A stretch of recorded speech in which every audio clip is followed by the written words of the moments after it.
Amarga Victoria respectfully acknowledges the first people of the land on which we make this podcast, the Wurundjeri people of the Kulin Nations. We would like to acknowledge that museums, galleries, and other arts and cultural organisations within Victoria sit on unceded lands. This is Closer Look, a podcast by Amarga Victoria. I'm Maria Pia Dunn. Nostalgia is something that's often heavily tied into museums and collections, this yearning to look back at the past and reminisce. The Joy exhibition at the Immigration Museum in Melbourne is an exhibition that delves into nostalgia and positive memories. In this episode of Closer Look, we look at nostalgia as presented in the Joy exhibition and through the PMI Victorian History Library, answering the question, what do we remember? Entering the Joy exhibition space, it's really clear how much they want to emphasise joy. Even just by starting to enter the space, there's a whole wall of different notes and messages of sharing your joy. And what I really love is I can see that there is, children and parents writing little messages about what sparks them joy. The exhibition comprises of 7 different installations from 7 Victorian-based creatives. Each make a different interpretation of the exhibition's theme, joy. My name's Rebecca Lyle. I'm the Experience and Interpretation Manager in the exhibitions team at Museums Victoria. My role on the Joy exhibition was as an experience developer.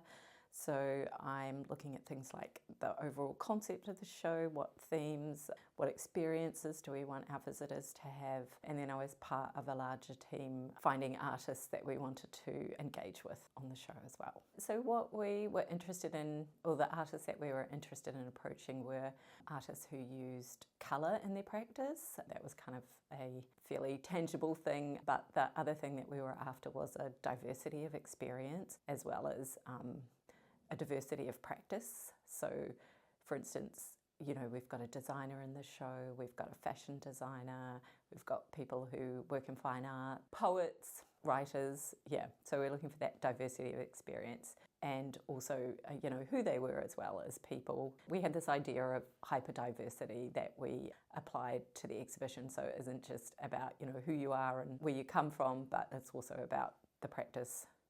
There is so much colour even in the first room that you enter. This room is by Spencer Harrison and it's got this beautiful pink that you can see all around you, and there's different shapes above me right now. There's some triangles, some circles, some are green, some are orange. They seem to be made out of this sort of perspex or something like that, and they're reflecting on either side of this exhibition. It really makes you feel like you're surrounded by colour. Why do you think so many people find nostalgia in this exhibition? That's really interesting because what we were interested in as the exhibition developers and makers was having these really personal stories. And so they are a specific moment in someone's life or a specific memory that they might have.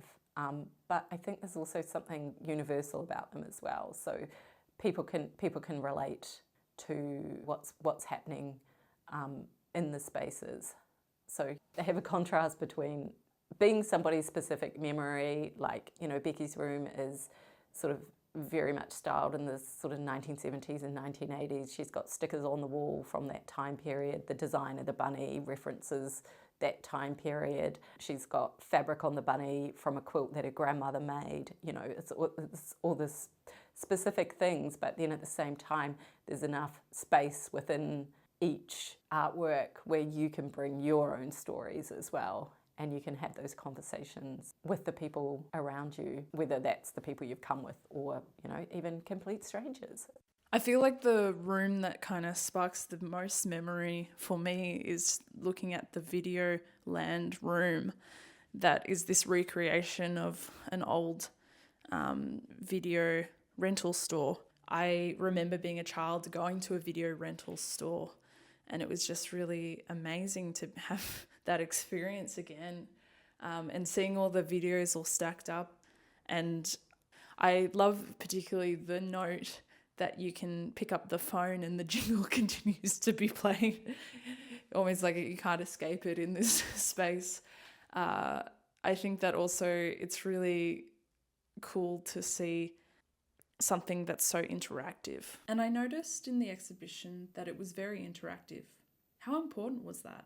I think that's really important. One of the things that we wanted to do when we first started developing this exhibition, it was in 2021, so we just come out of the lockdowns, and during the pandemic most people were feeling a sense of disconnection, so we wanted to create these physical spaces that would encourage people to come back into public spaces and to experience things physically and to experience things with other people in a physical realm as well. So even though joy, we're making an exhibition about an emotion, that sort of physical transformation, or the way that you can transport someone in an immersive space, you can transport them physically, but you can also transport them mentally and emotionally as well. Yeah, so we wanted visitors to be able to express their joy in these spaces too. There's not many times that I can say this, but I'm standing in front of a giant yellow bunny. It's staring directly at me with its beautiful pink eyes, and it has all of these little footprints here and there where people have interacted with it in one way or another. It does remind me of my own memories of having, soft toys. Particularly, I had like a Tasmanian devil stuffed animal that I used to go to bed with. Becky Orpin's work, Bunny Dearest, is the giant bunny, which is, so she's essentially recreated her childhood bedroom, and that being a joyful time for her, but then also as we get older, we lose that childhood access to joy. So by creating something on such a grand scale, it's sort of like almost overwhelming you with joy. You can't avoid it. Here it is. So I think there's also that contrast between like a really big joyous moment, a really big, significant, important moment, and then the small moments of joy that we have every day, which might be something like seeing a beautiful flower or a sunset, or connecting with your friends and family. With Becky's work as well, she's encouraging people to get in there, give that bunny a hug, find some of that childhood joy that maybe you don't experience anymore. And I think the other thing as well, her room also creates a space for you to have conversations with the people that you're with. Maybe you talk about the soft toys you used to have. Some of my colleagues, when they first walked through the exhibition, they spent quite a bit of time sitting in that room, sitting on the bunny together. Becky's work can trigger your own memories, but also make you feel joy in the moment as well. Going through this whole exhibition, I'm overwhelmed by the variety of storytelling. I guess what I'm really interested in is I'm curious about why certain stories are being told and what memories are tied with them. How important is memory in this exhibition? Basically, we gave the creatives a very open brief. It was just basically, share your story of joy, what brings you joy. And so a lot of the art creatives went back into their childhoods or particular moments in time. We talked about memory, and obviously memory is the past, but I think someone's work like Jazz Money's work, she talks about country as being eternal and that it's something that's always there. She talks about deep time, she talks about it as a site of resilience and resistance. So I think, again, there's that idea of memory of place, and obviously with the Immigration Museum being on the Yarra River where the waterfall was blown up, she's invoking that memory of that place, that particular place, and what it meant to the First Nations people who would gather there, but then bringing it into the future by transforming that waterfall into the laughter and the joy of people today. And I think Nixie Killick's work is really interesting because she doesn't look to a particular memory, but she's kind of created this really immersive, joyful bubble that you're in the moment of right now. And you're creating the memory or your memories in that moment by being in her space and interacting with her work. Callum Preston's Videoland, which is a replica of a 1990s video store. You know, he takes you right back to that moment in time, which for him was really formative. And by creating this space, he creates a space for the visitors as well, for you to come in with your memories and for you to have those conversations with the people you're with, or for you to trigger your own memories about what you did in what you were doing in a video store, what your ritual was, who you were there with, what were your favorite movies. And you can see that whenever you see anybody walk into that space that has an experience of going to a video store, that instantly in that time and that place. In a way, he's almost like pressed the rewind button and taken us back to the 1990s. And the way he set it up, it's just every single detail is taken care of. This is Callum Preston's Videoland as imagined by him, and there's stickers on the video cassettes that have Videoland on them. He created some trailers for the TV that's playing. They're all from that particular time and place. And I think that triggers something in you as well. You recognise those things from a time that no longer exists. One of the things that's really important to him about that work is that these are places that we don't have anymore, and these were social spaces that were really important to us, and now we're all sitting in our homes looking at Netflix and scrolling and ordering it in Uber Eats. We don't have those places of social connection anymore that were such a big part of our lives. But rather than being a sad thing, he does talk about work as being nostalgic, but rather than that being a sad sort of mourning for something that's past and gone, he sees creating the video store as a celebration of that time and being able to create that space again for people to come to and share their memories and have those conversations. And even if you weren't there, like, you know, a lot of parents are taking their kids there and they're telling them what this was, and there's a phone and a pay phone that you would find in the store, and these were all the things, and these were the movies I watched, and these were the things that were important to me. These were the stories that were important to me. So Ellen Coates is a collections librarian and volunteer coordinator at the PMI Victorian History Library. She has a wealth of knowledge about history within the state and insights into why people feel nostalgic about certain things. Yeah, so we're a specialist Victorian history library. So we were actually founded in 1854, so 170 this year, which we're quite excited about. And we started specialising in Victorian history in the 1980s. So we collect all aspects of Victorian history and Australian history as it relates to Victoria, and we work really hard to collect all the multiplicity of voices that make up Victoria's history. When it comes to the theme of this episode, nostalgia, what would you say is what Victorians are most nostalgic for? At the moment, from our membership, probably the 50s and 60s, which I think is largely because a lot of baby boomers are retiring and getting into writing books about their childhood and growing up in Melbourne. I've just got a book on Daylesford in the 1960s. We also have a lot of family historians. Again, the numbers of that is going up as well as, again, baby boomers retire. It seems to be retire, then 5 minutes later discover an interest in family history. It seems to be fairly synchronous. So yeah, a lot of stuff on family backgrounds and where you came from, and that all gets tied up with childhood nostalgia. We also get a lot of transport enthusiasts, so we have a really strong transport collection. So there's a lot of nostalgia for sort of like travels and holidays and where people went and how people travelled and that kind of stuff.